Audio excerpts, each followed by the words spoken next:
Welcome to Strip Coverlet, where we squeeze the bigger picture out of literature. I'm Adrian Fort, and we are here for another poetry discussion. A poetry discussion that will be in two separate playlists here on the channel. Number one, obviously, being the poetry discussion playlist, but number two, being the poem by poem read along of Sylvia Plath's Yellow Book, The Collected Poems of Sylvia Plath. Now, what I am going to attempt to do as often as possible in this series is to offer a viewpoint that maybe is not the most commonplace with a poem. Now, the poem in question today, The Queen's Complaint, offers us something of an opportunity for that. Now, here's the thing. There's a great big problem in this poem, and then there's a smaller problem in this poem. The great big problem. Now imagine I said to you, I was at work last night, and that guy came in again, the guy that comes in with the chainsaw and sometimes he cuts stuff up, sometimes he just causes chaos. Yeah. Now, there's a very big troubling part of that statement. The very big troubling part of that statement was the guy with the chainsaw. Possibly the most troubling part of that statement was slipped in at the beginning there when I said again. So what we have today with this poem offers us something of a chance to make one of these types of observations. The Queen's Complaint reads as such. In ruck and quibble of court folk, this giant hulked, I tell you, on her scene with hands like derricks, looks fierce and black as rooks. Why, all the windows broke when he stalked in. Her dainty acres he ramped through, and used her gentle doves with manners rude. I do not know what fury urged him slay her antelope, who meant him naught but good. She spoke most chiding in his ear, till he some pity took upon her crying of rich attire. He made her shoulders bare, and solaced her, but quit her at cock's crowing. 100 heralds she sent out, to summon her slight all doughty men, whose force might fit shape of her sleep, her thought. None of that greenhorn lot matched her bright crown.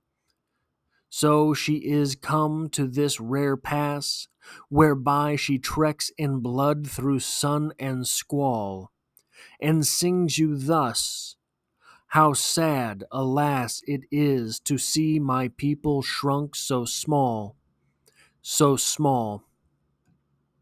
Now, what we have here is this big brute, this giant Hulk, coming through and taking advantage of the queen, right?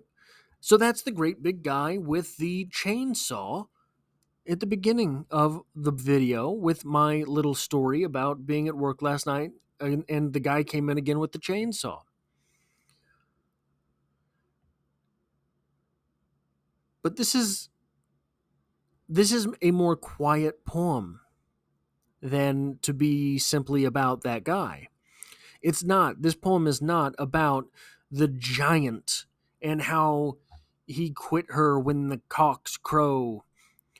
It's not about her chiding in his ear until he took some pity. No, this is about something a little bit different than that. Remember, this is called The Queen's Complaint. Where does the Queen complain throughout all of this? Where is it here? She might chide.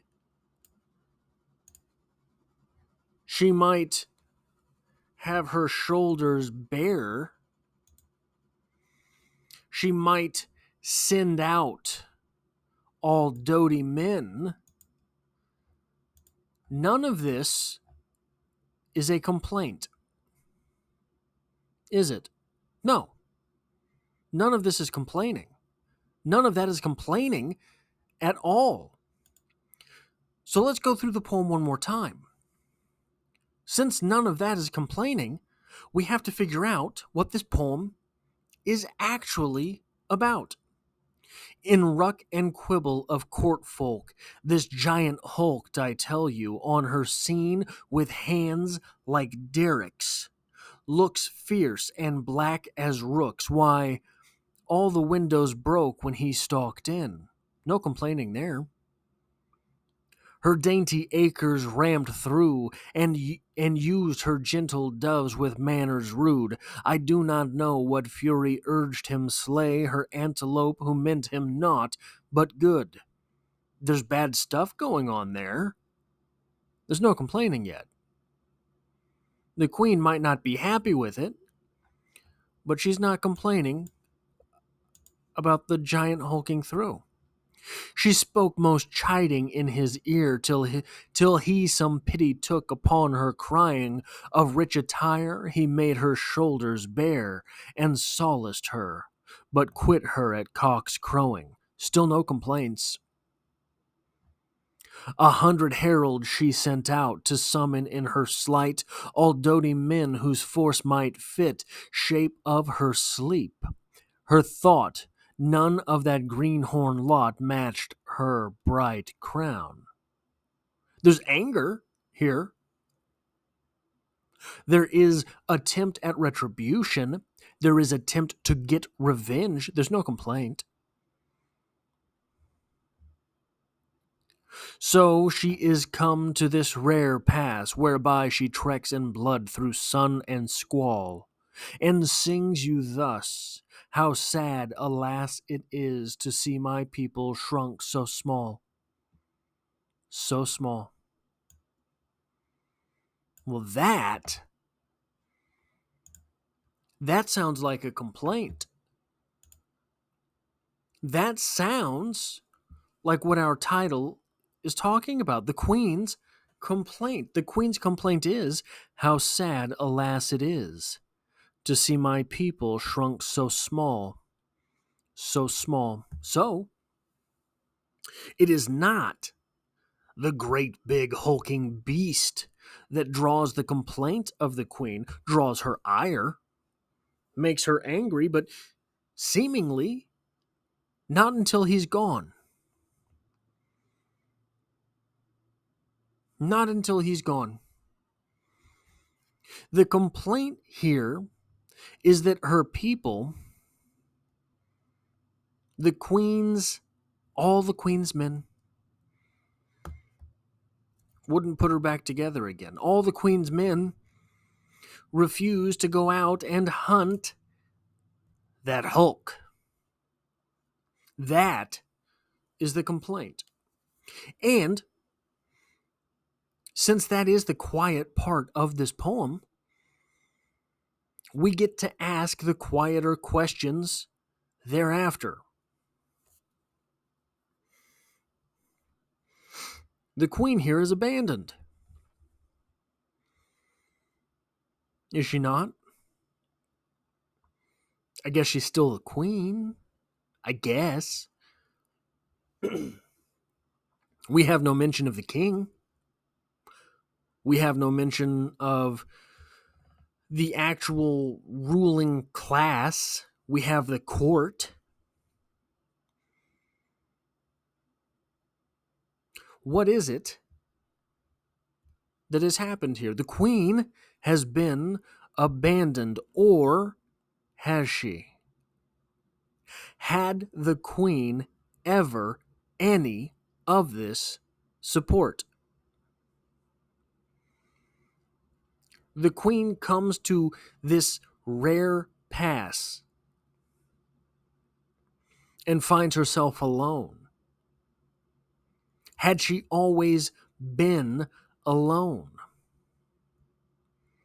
I think that's a fair question.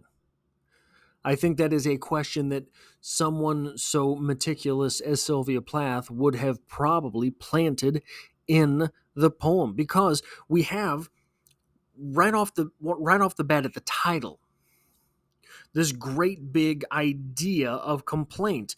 And the very first stanza says, hey, here's this big hulking guy that just kind of tears through and rips stuff to shreds. And we think from that moment forward, well, that there's the complaint, right? There's the big bad, right? Well, there is the big bad. But the queen doesn't complain about that big bad. The queen complains that none of her people went out to avenge her. That is the actual complaint. That is the queen's complaint. That's the quiet part. That's all I have for this poetry discussion. If you enjoy what I do here on this channel, hitting the like button really helps me out on the channel, as it tells YouTube to share this video with other literature lovers. And if you find yourself here by chance but not design, consider hitting the subscribe button, because I drop poetry videos every Monday. There are also novel read-alongs. There are short stories on the channel, all of this sort of thing. So if you enjoy that sort of thing, consider hitting the subscribe button to stick around for more. And I hope to have you back for the next one.